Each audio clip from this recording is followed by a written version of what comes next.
also post it to the YouTube channel. Is that okay with you, Zach? Yeah. Okay, Perfect. cool. And Great. That way, in case anybody from the coalition misses the meeting, they can go back and watch it. That's great. So is it coolish for everybody else? I know, Zach, you're here in the Fort Worth area, and it looks Right. like it's 89. wonderful Yeah, it's today. wonderful I weather. know. Yeah. Awesome. Anybody beat 89? No. Gotta be hotter as you go down south. I was supposed to be. I know that. Yeah. Yeah. I guess I didn't really specify if cooler was better or hotter was better. Or in order to beat 89, if it was higher or lower. It's been a mild summer so far. I mean, I know. And I I say saw that. It's been hot, but not as hot as it has been before 2 or 2 years ago, you know? yeah, for sure. And I saw the Farmer's Almanac says it's going to be cooler this winter. So we'll see if the Farmer's Almanac is correct. I've never double checked to see if it was correct in the past. Did everybody access the meeting agenda and the notes included in a link instead of an attachment? Yeah. Did that work better, different, not indifferent? Perfect. Yeah. Good. Hello, Kelly.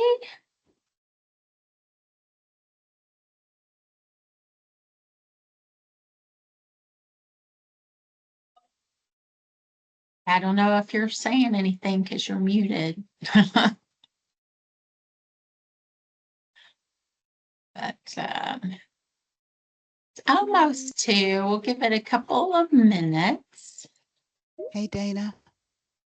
Hey, there you are. Are you whispering? No, no, no, no. Oh, I had okay. to I connect the thought, oh, mic maybe because the mic is not working. I see. I thought maybe you were trying not to be very loud. Oh, no. Yeah. No, not the case. Hi, everybody. Okay. Sorry, I got to leave a little early today, but I'm glad to be here. Oh, good. We're so glad you're here too. We're glad everybody's here today. Look at that. They just keep coming. Very cool.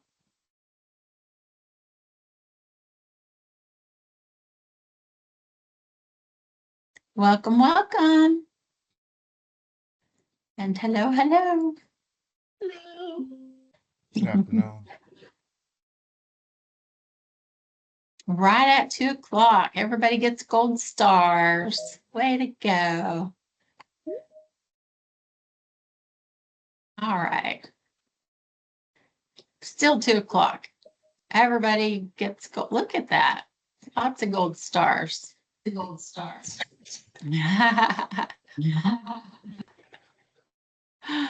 Is that an echo of me? No? Okay. I thought I heard myself. Somebody must sound like me then. Keisha's hair is cute. Keisha Leatherman. Keisha, your hair is cute. It is cute. Oh, thank you. You're I welcome. appreciate it. You're welcome. I agree. I would love to have short hair, but I'm not brave enough. One good thing is it's cooler in the summertime, and so that's have to get it cut often, but Yeah. but that's part of it. For sure, for sure. Good to see you. I see several new faces and names, and very thrilled to see that. If we have some extra time at the end, then maybe we can do some introductions.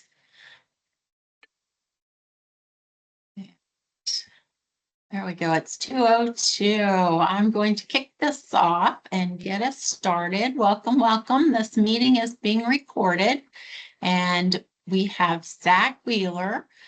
He's going to present to us today. He's a certified Medicaid planner who helps Texas families navigate Medicaid benefits and protect their assets. He regularly speaks at hospitals and senior communities, offering education on financial programs for senior care. With extensive experience in Medicaid casework, asset protection, and legal documentation, Zack ensures families are supported with compassion every step of the way. As a certified Medicaid planner, he also has the ability to file for benefits in all 50 states. He works under Wendy Whiteman Law, a Medicaid planning attorney and former Medicaid fraud prosecutor for Dallas County with over 30 years of planning experience. Today's presentation will cover the Medicaid basics, asset protection strategies, and some proposed changes to Medicaid coming soon. Please help me welcome Zack Wheeler. All right, Zack, the floor is yours. Thank you, I'm gonna mute Dana. everybody. I mute everybody, and if it mutes you, Zack, just unmute yourself again. Fantastic. Okay. Nope. Nope, I did it. I muted you. Sorry, Zack. Sorry. There we There go. you go. Great. Okay, Thank you, go Dana. for it. It's a pleasure to be with you all today. Some of you I know, maybe some of you I'll get to meet at some point. This is a shorter version of a longer class we teach on many Medicaid subjects. So we're going to cover those things Dana mentioned. And we of course, there'll be questions. We'll pause probably once or twice and then at the end for questions. I'll provide my email as well, because I know we just really want to be a resource for families that are struggling to understand what benefits they can get and navigating those topics. So, and then also, I'll say this at the end, but we do these for presentations for organizations too. So this is a very short version of the class, and we're happy to expand on all these subjects if we want to set up a time with your organization. But thanks for being here. I just really want to quickly start with why I'm in this industry. I think it's important to explain why we do what we do, because that really puts meaning behind it. And this is a photo of me and my grandparents and my siblings. And, you know, I watched my grandmother spend down pretty much everything she had to get on Medicaid. It was just difficult to see that. And then learning in this industry, realizing there's quite a lot you can do to navigate the program a lot better and protect some of your stuff. I didn't know a lot of that. And so now I sort of have a chip on my shoulder, knowing that you can actually do quite a lot to lawfully protect what you have and get some government assistance if you need it. I feel like the chip on my shoulder gets a little smaller every time we help a family out. So just like to share that why. And then the second thing is just to qualify myself to even speak in front of you all. It's an honor. I am not the source of this information. There's quite a long list of experience behind this information I'll share with you. And of course, the main thing is Wendy, the attorney on our team. Apologies she couldn't be with us today. Had a very busy month. But she used to be a fraud prosecutor for Dallas County, as Dana mentioned, which means going after the rings of an improper use of Medicaid funds for Dallas County, which is a big problem, and we'll cover some of that as well. But after that, on the private side, doing Medicaid planning for families for the last 30 years. And then our team, which does help families navigate and file cases, all used to work for Medicaid as well. So that's very helpful. And you know, a couple of years ago, we said we need to start doing some more community involvement in this knowledge we have and start trying to present this class to others that are interested in learning and presenting it for free. And we're going to cover, again, Dana said it perfectly, basic Medicaid programs. This information, we want you guys to screenshot it, take photos. I'll send you my email later. I want you to get this presentation if you'd like it. This is not secret information. We want this information to be out there. So anyone's welcome to take any kind of capturing of today's presentation, or I'll send this to you as well. And then a little bit of asset protection basics, really just going to cover what's in and what's out as far as what Medicaid is counting for most of the programs. And then some updates. There's a lot of conversation about what's going on with the big, beautiful bill. and then what changes may occur. So we'll have one slide on that, although it probably could take up 8 hours worth of time to actually explain everything that's going to happen. We've cut it down to about one slide, and then again, happy to have a one-on-one discussion if you're curious what that looks like perhaps for your organization. So let's start off with the first subject matter, and we're going to kind of go from the top tier Medicaid down. And I think many of you know this, so I'm going to skim over this pretty quickly. But we've kind of reconciled this down into a nice little box here. The main program, and probably the most expensive, is the long-term Medicaid program here in Texas. Every state has this program on the left here, and it's for nursing home stay. And it is an entitlement program, which is really important to know that, because a lot of the other programs are not entitlement. And the reason we want you to know that is that entitlement means if you need it and you're within the financial qualifications, you actually will receive it. And that's a little bit different from the other programs, and that'll make more sense as well. There's a copay required, and then the biggest thing is that you can get unlimited days of coverage. We usually tell families for the rest of your life if you need it, which no other private insurance will do that. So now, of course, you do have to be in an institutional setting like a nursing home for that one, but it's out there, and there is 1,200 nursing homes in Texas that take Medicaid. So there's a lot of people that are struggling through figuring all that out. And income and asset protections available. More on that to come as well. And then some of you are familiar with the Star Plus program. It's called a Star Plus waiver. Waiver means that the states can receive a waiver to change the rules on how it works.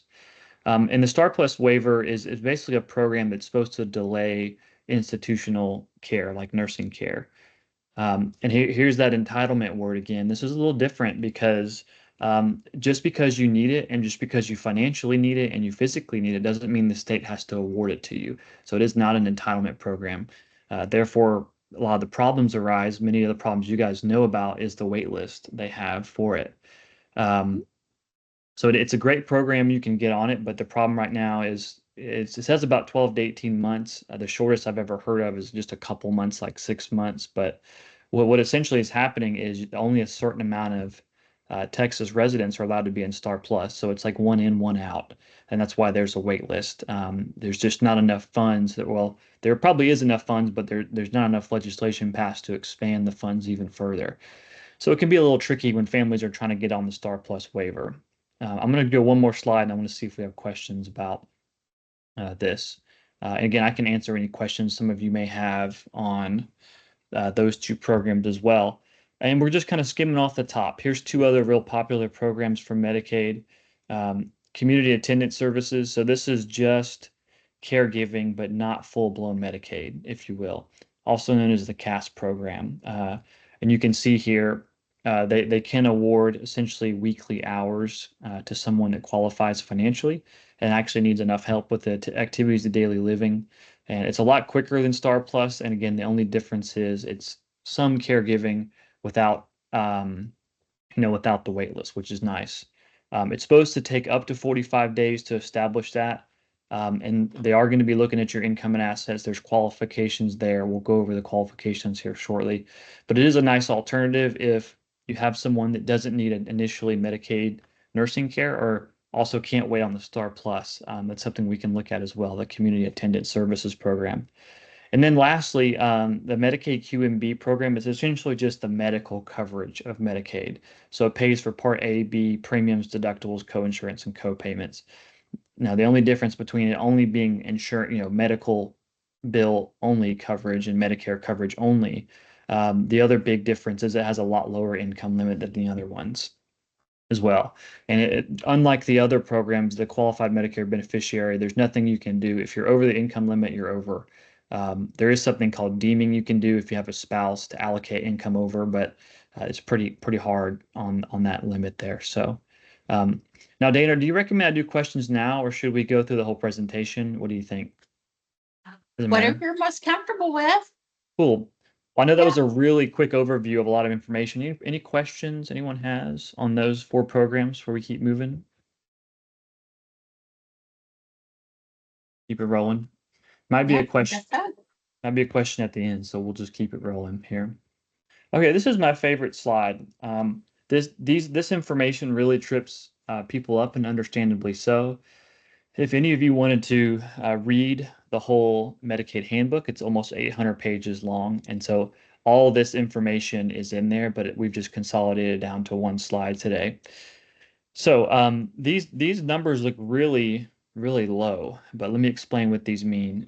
When Medicaid says you can only have, for example, $2,000 worth of assets, they're only talking about countable assets, which we'll cover. And then if you're married, you can have a lot more countable assets. And there's some sub rules in there as well we don't have time to cover. But the state of Texas Medicaid program recognizes that if you're married, your healthy spouse not needing Medicaid, may need some of those assets to live off of. So there's some very generous rules there as well. And there's a lot of discussion on that, but we don't have time to get into that today. But let's actually start in the right column first. What is Texas not counting when you're filing for Medicaid? And the first one is primary residence. So that's going to be the home you lived or resided in before or when you're on Medicaid, and the land it's sitting on. So whether that's a trailer, whether that's a home, that primary residence is fully exempt as long as the value or the equity you have in it doesn't exceed $730,000, which is pretty high. One positive thing about the big beautiful bill is they're expanding that up to almost $1 million, which again is bizarre that they keep going up on the whole estate you can have. And then there's a second discussion about avoiding Medicaid estate recovery. I've got a slide on that as well. You hear a lot of people say don't get on Medicaid, they take your home.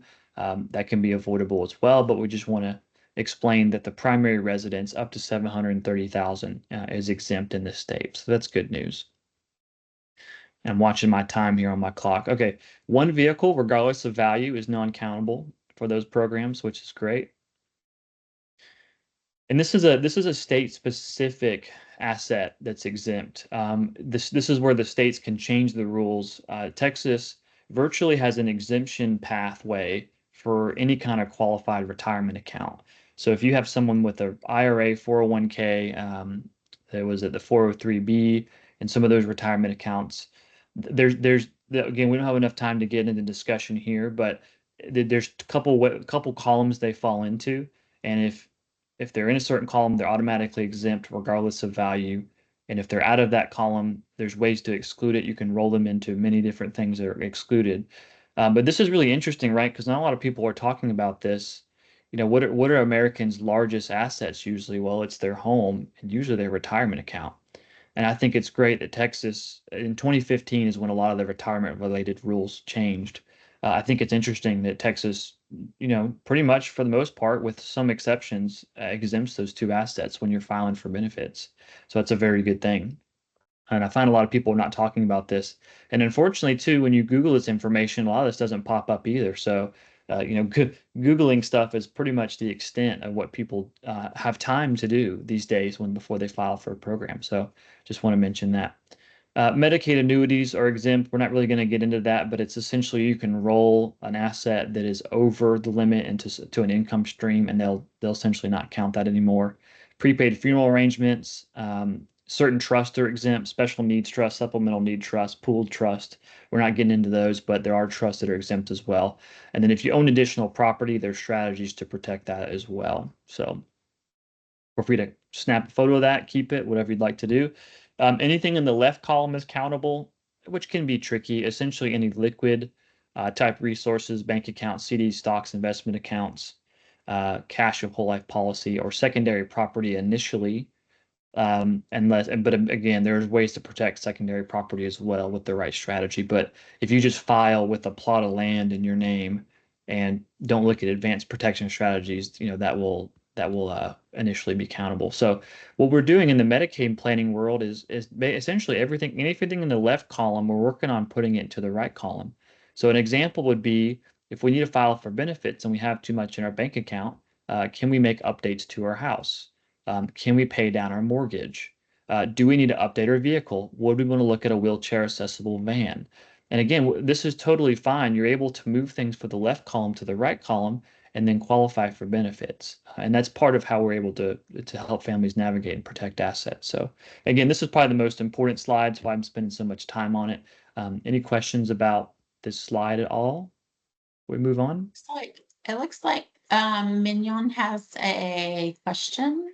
Yes, and I Where did it can't see the go? questions. Can you read I it, was please? gonna read it to you, but for some Yes. reason, there it is.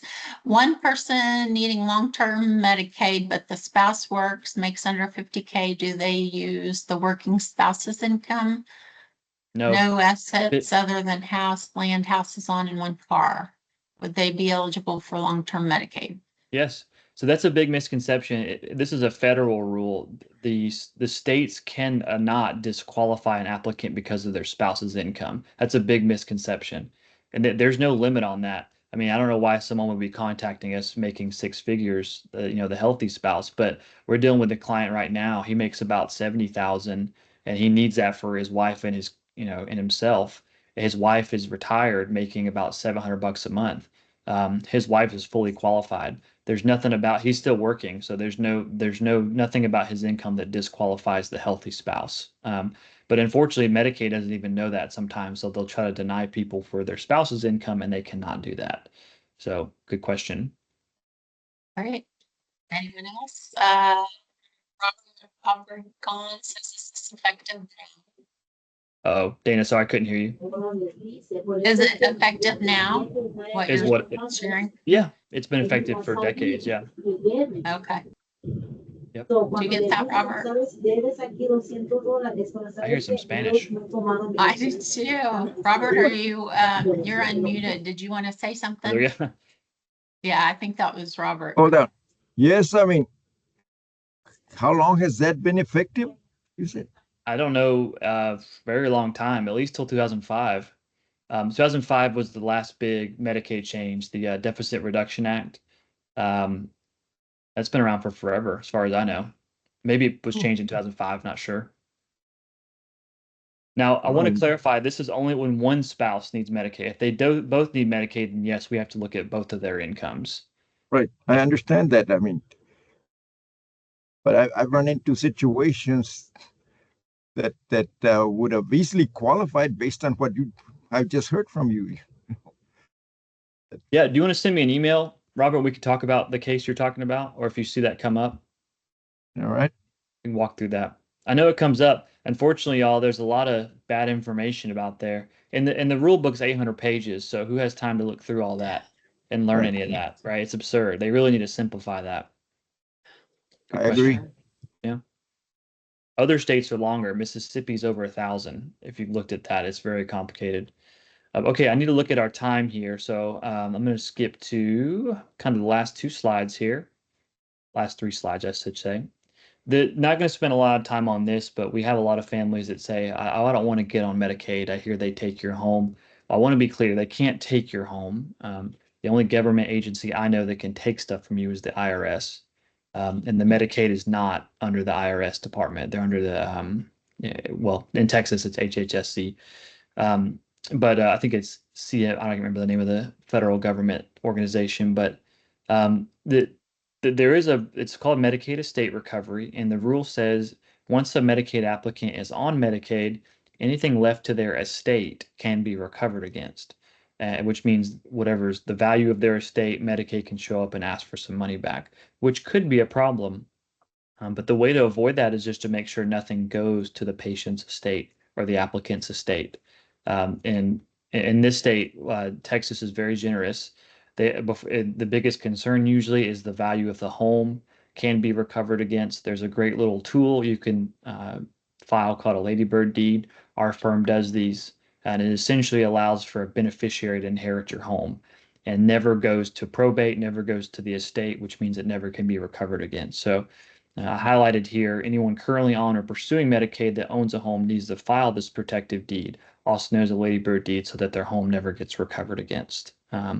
So that's kind of one of those, it's an interesting part of Medicaid where it's almost like Medicaid is hoping you don't notice that, and then your home goes to your estate, and then Medicaid ends up recovering against your property. And they can recover any dollar amount that they've paid for the care of the applicant. Again, whatever asset is left. So it's kind of a two-phase problem. The asset may be exempt, like we mentioned, but the second problem is we need to make sure it never goes to Medicaid estate recovery. So happy if anyone's got a question about that. Again, I'm going to kind of zip through these for time's sake. feel free to reach out as well. And there's actually a lot more we didn't even cover here regarding Medicaid recovery. Oh, we got a hand raised. Yes. Yeah, Roy? the Ladybird deed is also called a transfer on death deed, Yes. and that form is available free on Yes. yeah. So I filed that with the county recorder over in Fort Yep. Worth. Make Yep. sure it gets filed. Yep. Absolutely. But isn't that interesting how simple that is? It's a little part at the end of the Medicaid application that says, oh, your estate may be recovered against. I think they purposely put it on the end so that you're exhausted and you just kind of sign off on that. I mean, every time you file, there's a department counting how much money they've paid for care. And if you don't get your Ladybird deed worked out, then you know your estate could be recovered against. They don't always recover, but it's just why risk it, you know? Good stuff. Okay, now here's the not so fun slide to wrap this up. This big beautiful bill that passed. It's in effect now. It's written into law. I'm just going to give you a real high overview. The biggest thing you need to know is there will be federal Medicaid cuts to all the states. And the biggest thing is the states, including Texas, has to figure out, are we going to make up what the federal government is cutting, or are we going to cut our own programs? So there's an estimated, it's about a little over $1 trillion federal cuts in Medicaid over the next 10 years. And some of this, the direct, what they've got in the targets is there's things called expansion states that kind of rolled into Obamacare and other things that you know the states will either have to figure out what are we doing with those programs, eliminating undocumented Medicaid recipients, and then there's going to be work requirements for those that are under 65 on Medicaid as well, volunteer hours or things like that, which we know a lot of, you know, there's these changes that are coming and people won't be ready for it. And of course, what's going to happen? They're going to get dropped. And so that's where a lot of the issues are coming with, you know, changes down the pipeline. I think people are going to be shocked by, you know, some of the things that could be dropped. And then what we're kind of observing is that there was a lot of laws passed, but the nursing home, also known as the long-term Medicaid, at large is not affected very much at all. I think that's because it's an entitlement program. It's kind of it's the mainline program. And so there wasn't really any proposed changes with the nursing care program. But where a lot of the changes will be coming from is HCBS, which is home and community-based services. As I mentioned earlier, those are not entitlement programs. So not already do you have a lot of folks that you know are wanting to delay nursing care. I agree with that. Unfortunately, there's going to be a lot of cuts there in the states, unless the states, including Texas, decide they want to continue funding those gaps. And we don't know that about Texas yet because they haven't decided in 2026 what they're doing. So this is probably the biggest thing I disagree with is that I like the idea of funding more programs that help delay nursing care. I don't like the idea of reducing that fund because I think it's actually saving the state's money by doing that. But that's just kind of an interesting. So like Texas's budget, $57 billion this year, about 65% of that is federal funds. So there will be maybe I mean $1 billion or $2 billion reduction in federal money. So they've got to figure out how to make up with that. But the last thing here is that the driving force behind this, a lot of it also was, I mean, for example, Texas has about $5 billion worth of Medicaid fraud going on. It's about 10%. And at the federal level, there's been expression that you know they're tired of funding fraudulent stuff going on. So yeah, this is only scratching the surface of some of the changes, but there was a lot more changes that I'm not covering today that actually didn't make it into the bill. They were considering moving the 5-year look back to a 10-year look back. That was a proposed change, and some other things as well, but that did not make it into the bill. So I'm just going to wrap up here because I want to be respectful of everyone's time. And then we'll see if we have any questions at the end. This is kind of what our organization does. We help navigate these benefits. You know, we do free consultations for families and we do a lot of pro bono work too for families that don't have the funds to pay for services. But mostly what I do is this community work, helping families navigate it and, you know, doing presentations. So Dana, thanks for letting me have on here. Sorry I went a little bit over, but any questions before we wrap it up? Just a big thank you, Zach. That was a great presentation on on Medicaid, and it's just so problematic right now for Mhm. everyone. And not being an expansion state is a really big problem for Texas. So Right. thank you. Yeah, my pleasure. And my information's here. Anyone's welcome to reach out. We can do a one-on-one discussion, or we do have expanded versions of this class available if anybody wants to take those for the organization for free. So, any hand raised here? Miss Roy, again, do you have a hand? Yeah, I wanted to give everyone else a chance to ask their questions, but I was on a Zoom meeting yesterday that went over a lot of changes that are Mhm. in the big, beautiful bill, the big, ugly bill, which As one they're thing, calling it. it Yeah. repeals Biden's staffing ratios. Yeah. It repeals that. The mass deportations are going to increase the costs for any kind of SNF or assisted living because it's going to be harder to find workers. Yep.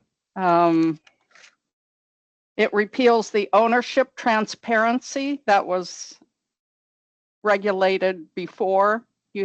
Now it's going to be harder to find out if private equity owns a skilled nursing facility or assisted living. The Labor Department reversed the Obama rule to pay home health workers minimum wage and overtime. They canceled that. They reversed that so they can now hire workers and pay them less than minimum wage, pay them less than $7.25 an hour. That's horrible.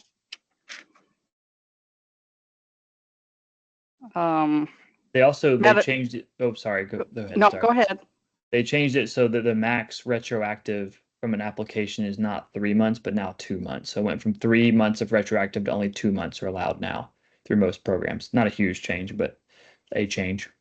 The other thing, I think Medicaid applicants now have to requalify. It used to be once a year. Now it's at least 2 times a year, and it could be even more frequent. So they're making it harder, right? The Star Plus and the nursing home are exempt from that 6-month redetermination. So that's all the other waiver programs. But the nursing home and the Star Plus will not have that requirement. It's the other programs for 6-month redetermination. Yep. Okay. Mm-hmm. The price for medications is going to go up with the tariffs, because 40% of brand name drugs are manufactured in the EU, the European Union, and 70% or 50% of generics are manufactured in India. MRI machines and CAT scan machines a lot of them are manufactured in Germany, so those costs will probably be going up. The prices for MRIs and X-rays and CAT scans. The Older Americans Act was not renewed last year. I'm not exactly sure where that stands. Trump wants to freeze funding in 2026. Is what I learned on that Zoom meeting yesterday. The Administration for Community Living that oversees the Older Americans Act, I think DOJ has it on its target to close it. So there won't be anybody at the end of the call for grant applicants. Anyway, there's a lot of changes that are coming down the pike, and some of these changes don't take effect until January of 2026. And the reason is that the midterms will be in November of 2025. Is that right? Anyway, these are scheduled to take effect after the midterm elections so that people are, they're not aware of all these changes coming down the pike that are going to be effective in January of 2026. Thank you. Mr. Andrews, I saw your hand raised. I see 2 hand raised. Yes, good afternoon. Thank you for your presentation, Zach. Yes, sir. My name is Karamako Andrews. I'm program manager at the Dallas VA Medical Center for Veteran Affairs Supportive Housing Program. We have a census of over 770 veterans, and oftentimes, and our population is aging. We do run into roadblocks when it comes to Medicaid applications for veterans in our program. So my question is twofold. I guess, what is the typical length of time from application to actually acceptance for Medicaid?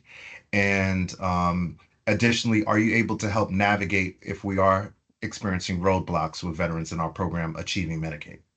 Yeah, that's part of what I'm doing for the firm. To answer your second question, is community work. So if we can essentially provide resources or talk with families, I think the only thing is we have to be careful not being the authorized representative unless we're essentially retained. But we know there's a lot of broad stroke Medicaid issues that organizations are dealing with. So we can either jump on a call together, walk through what's going on. Just know that the receiving side of Medicaid is very broken. Unfortunately, high turnover, and things like that. So a lot of times the receiving end is not doing very well and processing it. And then your first question was about The timing, typical right? time, yes. Timing. So get this, the federal government, I think it's 60 days. The federal government requires the states to make a determination within 60 days, and we know that doesn't happen. I think our firm average is probably about 3 months from start to finish for long-term Medicaid. And it's about the same for Star Plus after they finish the wait list. But there is supposed to be, I can't remember if it's 45 days or 60 days, but there's supposed to be a determination decision made in an ample amount of time. And so someone told me if Texas ever got audited by the federal government, it would just be a massacre on how bad they're doing with the receiving end. But yeah, you're not alone in having issues at large with filing and getting answers, and wrongful denials happen all the time. So we'll absolutely do the best we can to help you guys out and provide resources. But yeah, we battle the same problems every day. Yeah, sorry you're going through that. Yeah. No, thank you for that. And I'll definitely reach out to you, Zach. Let's do it. Yeah, we'll do a call. Thank you. Anyone else? Any other questions? Thank you so much, Zach. That was packed full of information. Yes, ma'am. Definitely appreciate it. And if you want, if you send it to me, I can upload it and then share it with the coalition, if you're good with that. And then of course we're recording, so that will also be available. Had some people say thank you in the chat as well. All right. The next item on our agenda is the committees, and they are about to start meeting again. We took off July for the summer, and I've seen that often July is one of the weakest participation for people, since everybody's enjoying their summers. The Professional Education Committee meeting, I am recreating the calendars for all of these so that the people who don't want to get the emails aren't getting the emails anymore. So if you'd like to join, our next meeting is Monday, September 8th, and you can email me and I'll add you to the calendar. We'll talk about monthly speakers, webinars, looking at maybe doing some webinars, and of course the summit. That'll be here in 10 months or less. The Financial Exploitation Awareness Committee, which was formerly the Older Adult Education Services and Awareness Committee, something like that. I changed the name because that was just too long. So Financial Exploitation Awareness, the next meeting is Tuesday, August 26th, which is next Tuesday. And had a suggestion from Shakita, I think she's still on here, about creating warning signs and getting businesses to try to put them up, and guides for the business's staff. We can work on that. I also have a request. If anyone is interested in recording themselves shooting a short Money Smart for Older Adults video, let me know and be happy to set you up to do that. We'd like to knock that out. We are looking for bilingual or Spanish speakers, as well as well, any language actually would be great. We can do more than Spanish and English. In case anybody needs the wallet card, the Canva link is right there, and we still want to continue to encourage people to stop the stigma. And Shirley has a question. Yes, ma'am. Yes, can you talk just a little bit more about, you said like a video, shooting a video, how is that done? Or Do you connect with us with the TV station? How are you doing that? There's a couple ways to do it, and I kind of figured I would get everybody on a call and share that if anybody was interested. But basically, we can set it up to do a Teams or Zoom meeting, kind of just like we did now with Zack and his presentation. Mm-hmm. And it would be pretty much like that, but the content would be what the CFPB and the FTC created, called Money Smart for Older Adults. Oh, yeah. Yeah. There's also a way to do it in PowerPoint. So, you know, definitely you know, options there. Just looking to see who'd like to do it. And it sounds like you're interested, Shirley. So possibly I'll have to run that by the director for that question, but yeah, it sounds like it might be something maybe we can do. Great. Yeah, great. Thank you. Sounds good. Yeah, for sure. We'll post them to our YouTube page and share those with, you know, everybody who thinks that someone might be interested in watching. There's 10 of them, 10 little sessions, so they could be shared or watched alone. They could be, you know, shared at a senior center if somebody wanted to watch it on video, or there's different ways to do that. Yeah. Thank you. So thank you. Yeah, for sure. And any other thoughts or questions on awareness or professional education? The collaboration meeting is August 18th, so next week at 1. As a reminder, they were working on the member roster so we can create that handy dandy map of people who are involved. You can get added if you're not already involved. There's the link in the agenda.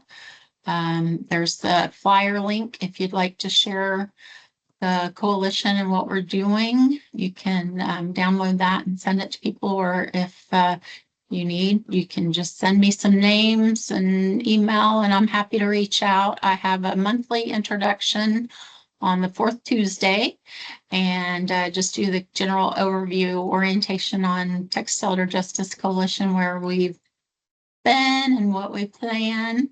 The next one is August 26th. And then resources, which is basically sustainability and data. Next meeting is Tuesday, September 9th. And we have submitted several grants that we're waiting to hear back from. And that National Center for State and Tribal Elder Justice Coalition's funding that we received to create this coalition and host the summit ends in a month and a half. So if you'd like to join a committee, send me an email. Yes, ma'am. Yes, Shirley. I was looking at my calendar, and I've actually you just said the next Elder Justice meeting is on the 9th. I've got it on my calendar on the 10th. So this is the resources committee, not the coalition. Sorry about that. Pardon. That's okay. I know it's a lot of meetings. I'm on a lot of meetings. Thank you. Yeah. September 10th is our next coalition meeting. We've got a couple of new people joining us on social media, and our next meeting that Shirley just stole the thunder on, our next meeting is September 10th. And then we have another one on October 8th, and Paula Johnson has agreed to present to us about Houston and their new RISE project. So very excited to hear more about that. If anybody has any suggestions for topics or presenters in September, let me know. We have Texas Elder Justice Coalition and Detective Jeff Prater going to present at the APS conference October 14th. Actually, the date is the 16th when we present. And it will be streamed. So anybody who participates in the conference virtually will be able to watch the presentation. I was talking to Stephanie about having an informal meeting at the APS conference for those that are there prior to the board meeting, possibly, and the location is TBD. I had a couple of people reach out to me over the last couple weeks asking about solar panel fraud. Thank you, Shirley and Elva. So I went ahead and created this article that's now on our website that says what to do if you've come across anybody who's experienced solar panel fraud. And then there's also some good stats that Texas Appleseed put together if you want to learn more. And this I felt was really interesting. Yes, Lynn, go ahead. Hey, about the solar panel fraud. Yeah. Make sure that you capture the name of the company as well as the lending company, because the FTC is investigating, and they're tending to go door to door in lower income neighborhoods. So try to get as much information, because I think, in my opinion, the lending companies are liable as well. That's a good point for sure. Yes.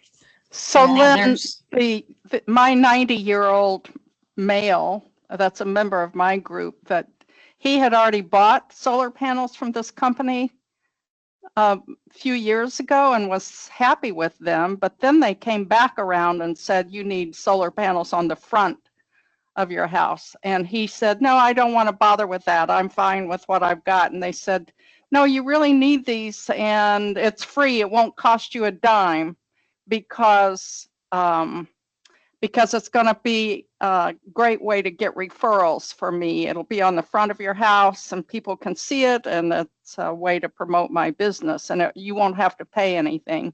That was December of 2024. And then he gets a bill for $900 and something, and I'm guessing, and this is speculation, that there was just some fine print. I asked him, did you sign anything? And he said, I signed something that said they were authorized to install them. But I imagine in the small print, it probably said, the panels are free, but you're required to pay for the install. Right. So I think he's pretty much stuck, but Dana sent some really helpful information yesterday that will help him. Yeah. Perfect. And a lot of people run into, oh, you need to have your roof reinforced to be able to hold the weight.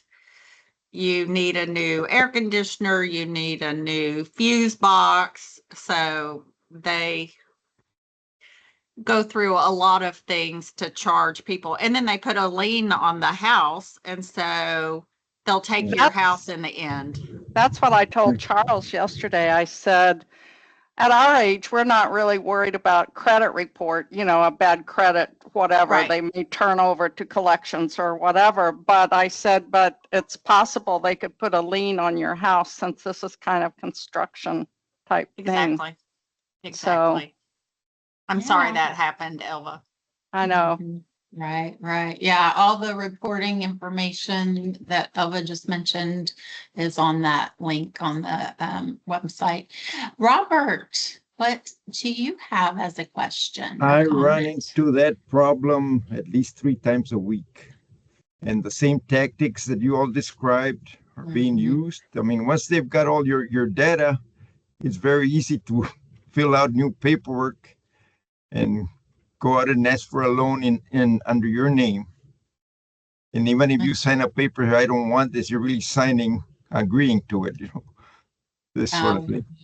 Yeah. Especially with the elderly that are not computer savvy, Right. Something else that they do is have you sign on an iPad. And so you really don't have the opportunity to read. If I'm going to commit to paying tens of thousands of dollars, I want it printed so I can read it, not just them keep turning around an iPad and say, and sign here and sign here.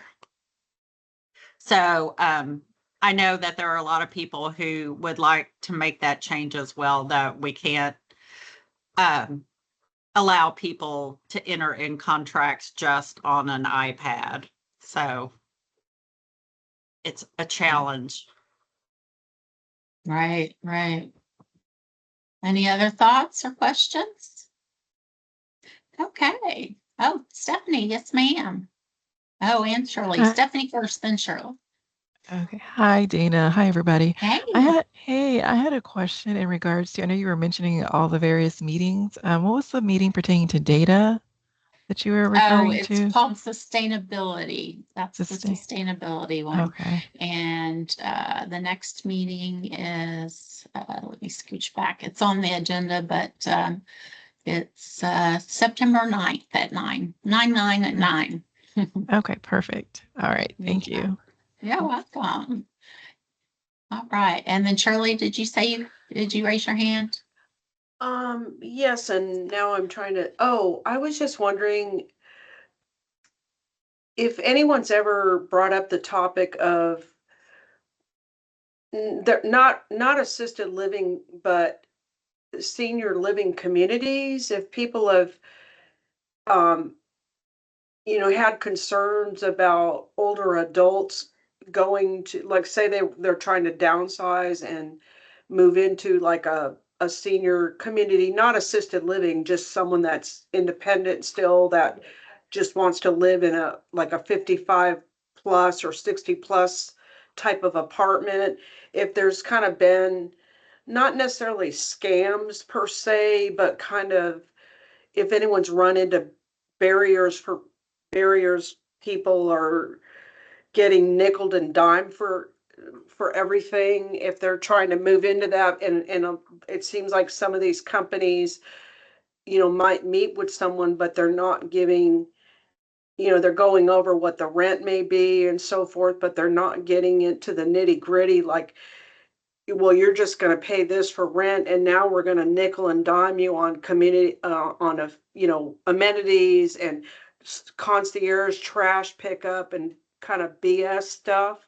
And I'm just wondering if people have run across that for any person of that age that might move into a place like that. Just seems like it's a topic that's exploding with here I live in Austin, and there's a lot of these communities popping up, and it's like you go to look at them and it seems like they're real expensive for people that are, just 62 and older, trying to live someplace in peace in their retirement years, and they're getting nickeled and dime for everything. I'm just wondering, that's all. And you know what's interesting? I just learned that there's these rentable houses at Viridian, which is a neighborhood here in Arlington, which is touted to be the third wealthiest neighborhood in North Texas, which I didn't realize. But anyway, there are these new houses that are rentable, but they're built by Blackstone, which is a private equity company, probably the biggest private equity company in the world. And what they're all about profit. That's all they care about, and that's what they're paid to do. And they have a lid on what the increased rent could be, and they put a cap on it of 10% a year that the rent can be increased, 10% a year. So second year, 20%, third year, 30%, and so on, depending on how that goes. But I know I've been involved with a group that I've learned a lot about mobile home parks, and private equity companies are buying up mobile home parks and then jacking the rent where they can no longer afford it. And they're called mobile homes, but they're not mobile. It costs $20,000 to move one. And a lot of companies won't move it if it's older than a certain date because it's not movable. Anyway, right here in Arlington, we've had a situation where people were nickel and dimed. Their visitors had to go into the office and pay a $3.75 fee to visit somebody in the mobile home park, yada yada. Anyway. Wow. Yeah. Shirley, I haven't heard anything, but I see Lynn has her hand up. Maybe she has some insight. Lynn? We're seeing it across all types of rental properties, not just those for seniors. We serve at GSI primarily low income individuals. And some of them have project-based rental assistance, which is 30% of your income, but then they're adding on all those fees, and even down to when you pay your rent online, there's a processing fee. And so that is definitely something I think we should all consider during election time for leaders that are talking about that. This past legislative session, well, and I know we're in a special legislative session, but it was very pro property owner. So evictions are going to be easier now, and reduced wait times for evictions. So that's also, with all the other things we need to think about when we're voting for politicians, it would be great if we all added that to our list. All right, thank you. All right.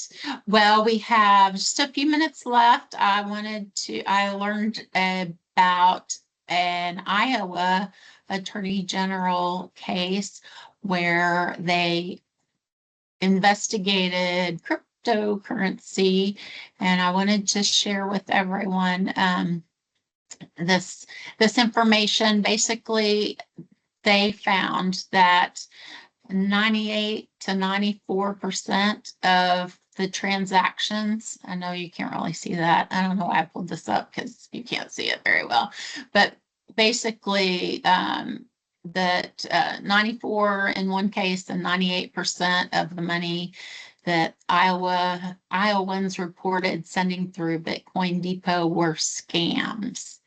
So the vast majority in Iowa, I kind of would assume it's true in other places, but huge reason that those crypto ATMs are really not helping society, just helping the scammers. Just made it legal to for 401ks and the education, whatever that is, 403, whatever it is, can invest now in cryptocurrency. Yeah, that's a new law that just passed. Yeah, I don't think there's necessarily an issue with the cryptocurrency. It's those kiosks and people using them who don't know how to use them and don't know enough about it. Yeah. So, all right. Hopefully this was a informative, helpful meeting. We have just a few minutes left and just a few items left. No, that was the last item. Any new business announcements? We have a few minutes left. If the newbies that are on that I saw, like Jim and who else? Sherry. I don't know. You know who you are. If you want to stick around and introduce yourself, we'll do that for about 5 minutes. Otherwise, feel free to leave the meeting and get 5 minutes back to your day. Thank you all for participating. Good to see you. Shirley, I see your hand. Yeah, I just wanted to say I'm really excited on this Saturday. We're having a really big caregiver conference this Saturday here in Austin at the at the library, and we have 120 people coming, so we're real excited. It's for family caregivers, and I'm also involved a lot with caregiving activities, so we're real excited.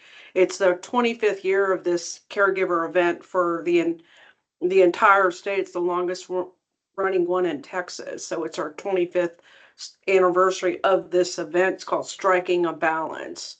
So We're real excited. So that's it. Yeah. Thank you. Very cool. Very exciting.